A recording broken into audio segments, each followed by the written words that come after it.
CNN broke a story right before we went on the air, and it was that Bill Pulte, Trump's appointee, not even a nominee, he gets to appoint a temporary head of DNI. That's our highest intelligence official.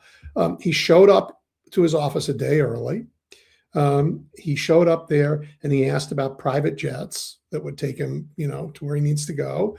And he said he was looking at firing a couple hundred people because we don't need them, because I need the ones who are going to be loyal so that we can look at, the problems that we really need to face.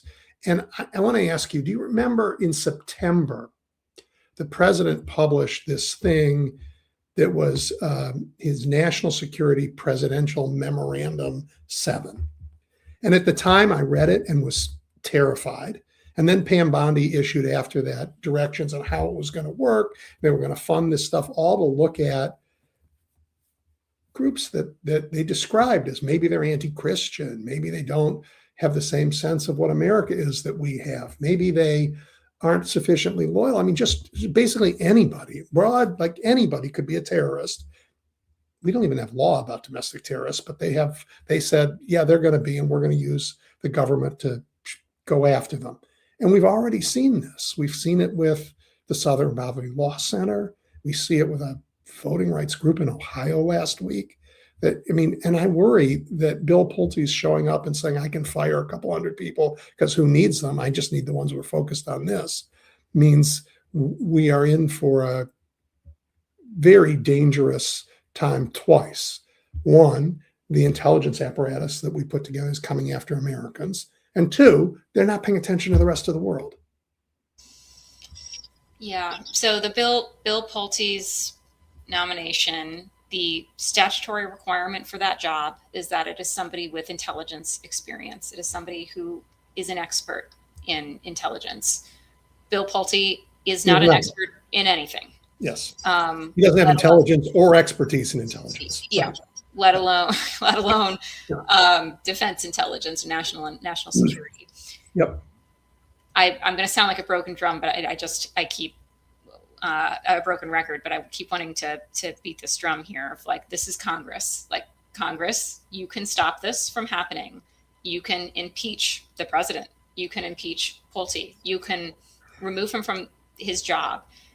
The president canceled Jay Clayton's hearing. It is a Senate confirmation hearing. Yes. So I feel like most like elementary school, government classes would teach you like that occurs in the Senate. There.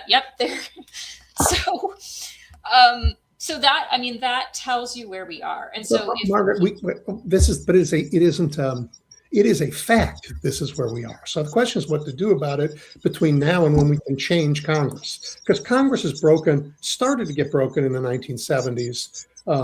With Buckley versus Vallejo and unlimited campaign spending. It's gotten more broken every year since then. Its jurisdictions are a mess. Its committee structures are ancient and don't fit the world we're in. There are a lot of things Congress has to do in order to take back its Article 1 powers, right? It has to protect itself from a expansive executive branch that thinks it can do everything. It has to protect itself from a Supreme Court who thinks it can slap down everything they do just because, right? It has a lot of work to do. It's not going to do that work between now and the end of the year, not between now and January, not in a million years. So what do we have to do between now and then?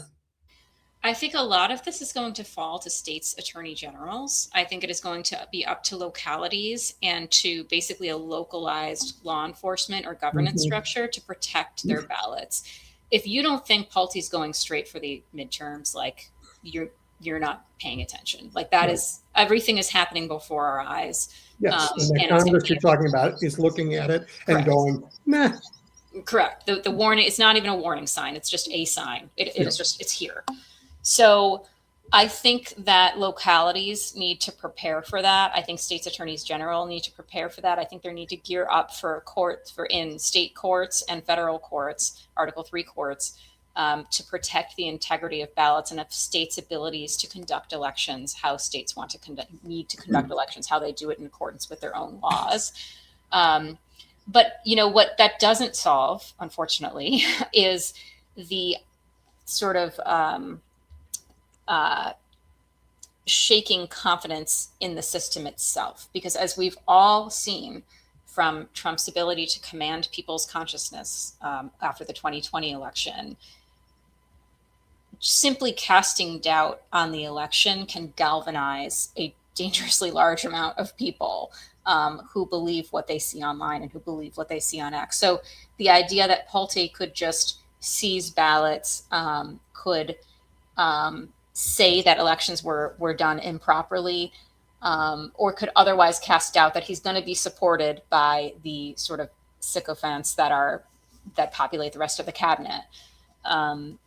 That to me is the more troubling problem that I just don't think we can fix, right? Because it's one thing for a state to defend its election process, but it's another for the White House to say, like, look, we're in court. So, like, obviously there's a debatable issue here, because why would we be in court in front of a judge if there wasn't? And if we lose, so what? We'll just say the judge was wrong and the judge was a Democrat. So the sort of shaken faith in democracy, I don't know how to address that. And I wish I did, other than I think people just need to get off the internet and off of X, and need to really be participating in their democracy more. You should be volunteering to go to polls.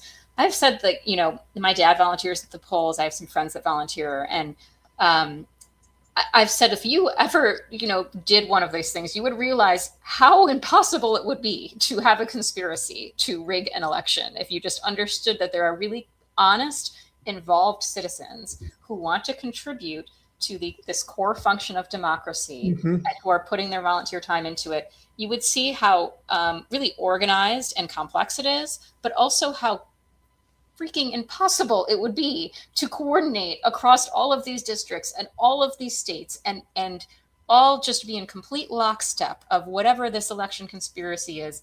And by the way, nobody breaks. Nobody ends up like flipping and giving up the rest of the conspiracy. Everybody's just a complete, locked into this. It is so farcical and so unbelievable, but here we are.